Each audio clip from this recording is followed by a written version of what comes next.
Welcome everyone to the Feminine Force Field, and here we are again having a lovely chat about feeling empowered and nourished. Hi Caroline, how are you tonight?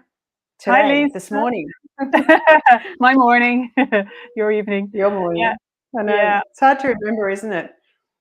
yeah. Well, it's bright here, and it's dark in your way. That's what keeps me I on know your track. video always looks so good because it's always so bright, and I've got all this artificial light, and I just cannot do the same. But anyway, it's all good.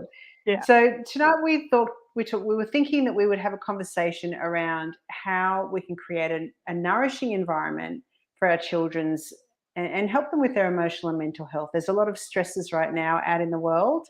And what are some of the things that we can do to actually make the environment at home a really safe place, a place that nourishes them and nurtures them? And we thought we'd have a conversation about that and see what we could uncover and give you some practical tips, hopefully, too. So, what do you think, Caroline? Yeah, Lisa, I just think this is really important conversation to have because, for myself being a lecturer and in the interested in learning, really passionate about learning and growth and people reaching their full potential, which is what we came here to do, which is unlocking our skills and our talents and bringing that to the world. And that makes us feel good, makes us feel happy mentally, emotionally, we're joyful, we're in the flow of life, like we talked about last week. And we are actually now in a really, I suppose, a massive transformation, like, in humanity where everything is speeded up. It's really quick. The amount of information that is accessible to us at all times is massive. And it's massive for the 21st century child as well as the 21st century adult. And I think kids sometimes are a little bit, they take in a lot of information. They're nearly better at the online stuff, because we have to train our brains and retrain ourselves to be able to understand, technology where they're kind of growing up with it. But when it comes to school and growth and learning, the most important, I suppose, area to focus on is the state of mind of the child, and for ourselves as well. So, when we bring in, like, this is where we're always so passionate about talking together, Lisa, is because we're talking about the emotions and creativity and the fusion of those two. How do we understand where those two things come together and how we can optimize ourselves?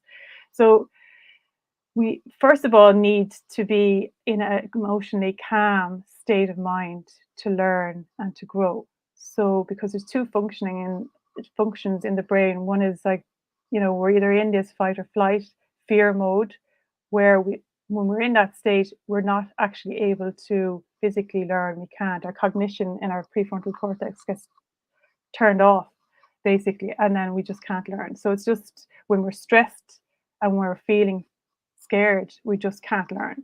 So to expect children to learn when they're not feeling safe and they're feeling stressed is it just can't happen, so to be kind of clear about that first. So when we think about the environment that they're living in, it's a very stressful environment, maybe in, busy, I suppose, in school, and then they come home. We have the opportunity then in the home to create that really warm, safe environment for them to be able to process the information that they've taken in during the day, and to know in their nervous system that they can calm down and they can relax and they can just be at ease and not be under pressure when they get into the home state, the home place, the heart of the home, And I suppose sometimes I think, parents are in this fearful state where they feel that, their kids have to achieve. They want them to do well in life. They look out at the world and they think, oh my God, they have to compete. They need to get in a way that they feel is love. They're looking after the children. They want them to get good marks. They want them to have a good career. They want them to be able to, be independent in the world, and they get anxious about that. But their anxiety around that actually puts the children into the fear state that they can't learn.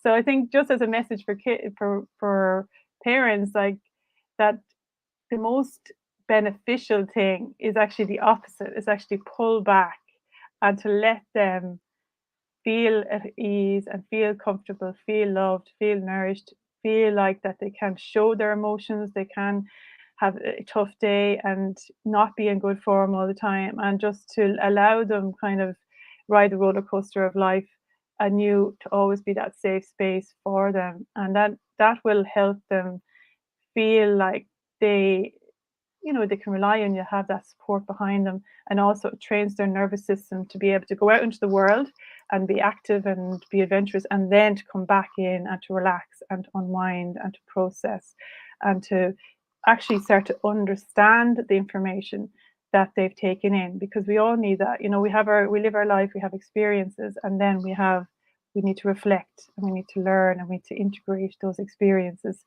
So so we can actually grow from that. We grow from our experiences and we grow from the knowledge that we've taken in. That's new knowledge to That's us. a bit of a skill though for parents, isn't Yeah, it, really? yeah, Because like I can remember when my older kids were little, like there's so much that you feel, so much pressure that you feel, hmm, even to the point of if I mess this up, my kid's going to be stuffed up forever. Like I had that little belief mm, sort of sitting underneath everything. It took me a while to yeah, find that belief and it didn't help me because it put a lot of pressure on me, like, and we don't get, like, every child is different. We don't get a handbook. So for a mum or a dad to be able to just go, hang on a minute, I don't have to do anything. I just need to just sit for a minute and create this safe space. That really takes some emotional responsibility of the parent, because all of their unconscious beliefs will be going off. They'll be feeling not good enough or pressure or overwhelm because I'm doing nothing when I think I should be doing something. And that really is a bit of a skill, isn't it? mm, Like, yeah. it really is. Yeah, it's a shift in thinking, but it's a great relief actually, though, kind of Yes. a positive message to send out Yes. to parents. Like as a lecturer myself, you can see like students don't they come into me sometimes and you know you can have the best lecturer ready for them, you can have the brilliant projects, you can have everything, but if they come in a state and they're stressed and they're not in a state that they can learn, there's something going on. And sometimes it's better just to sit with them and ask them what's happening in your life or whatever, and they'll tell you, and then they can just let it Mm, go a little bit.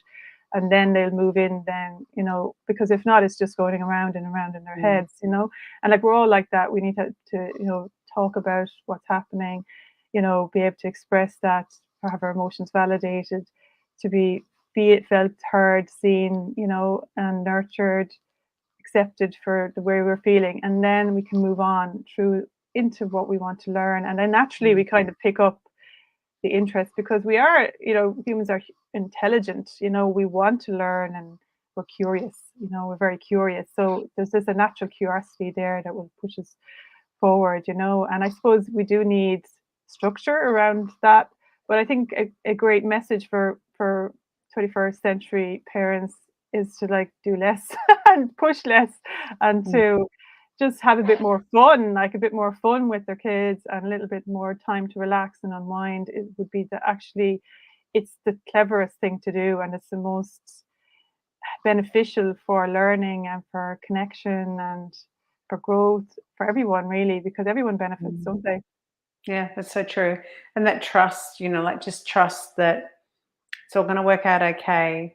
I just need to Yeah, do the best I can do right now, because often it's the stories that you tell yourself, the yeah, projections yeah, that make this moment so painful for us as parents, and yeah. really just to be able to let go, Mm, and just to be with your child, like really that's the ultimate, that being in presence with your child, that creates that state of cohesion that I often talk about, and that's what gives you the emotional advantage that the child is going to look for, because they can feel that beautiful sense of emotional safety and attunement that they get from you when you're not busy and when you're not trying to push or do other mm. things. It's just being together.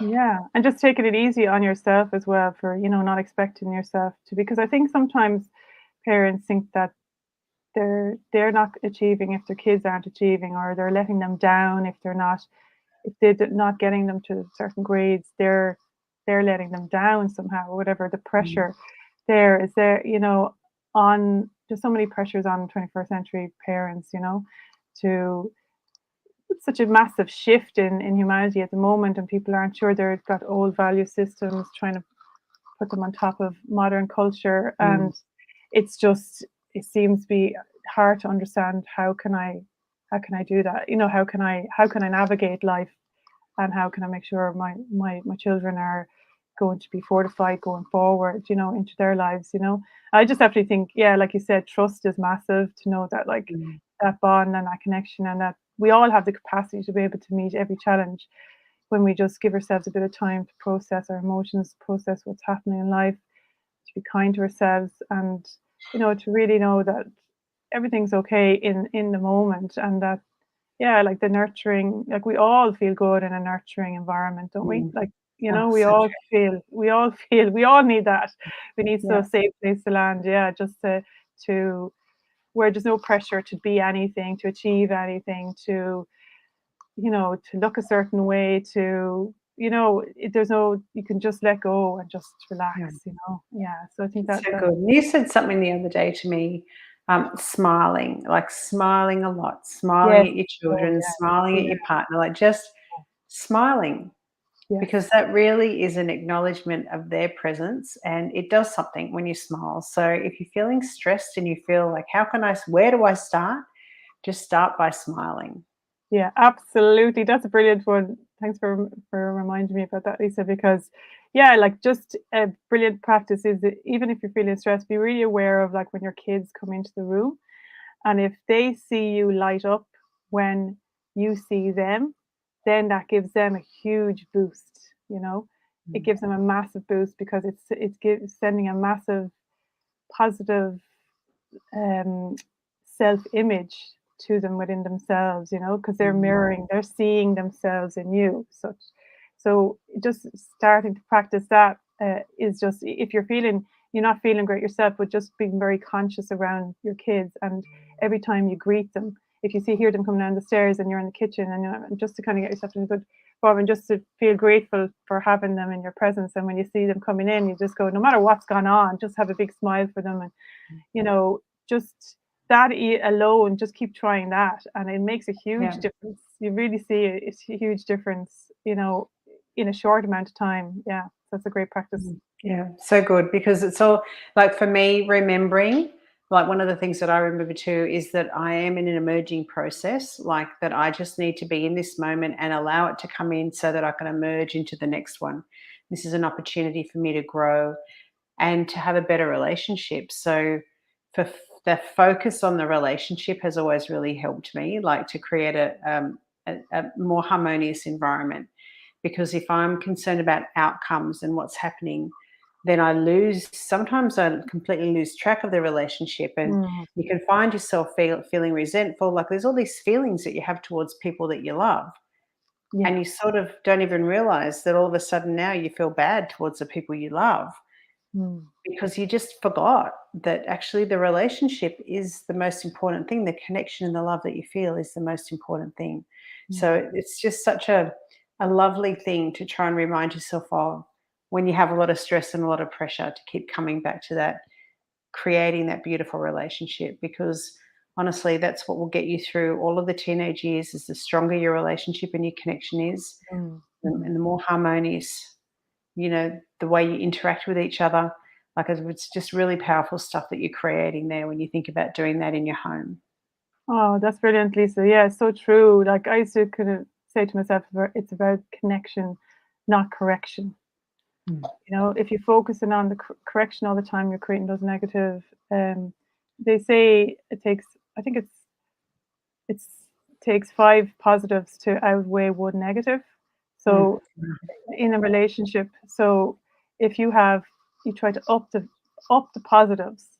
Mm. So you said five positives instead of, you know, interactions, or to say, instead of, and one negative. That, you know, you can still say what needs to be said, but make sure that the positive interactions are higher than the negative, you know, and kind of flip that around. It makes a huge difference, because it just becomes like, if you're constantly criticizing all the time, it just diminishes that relationship.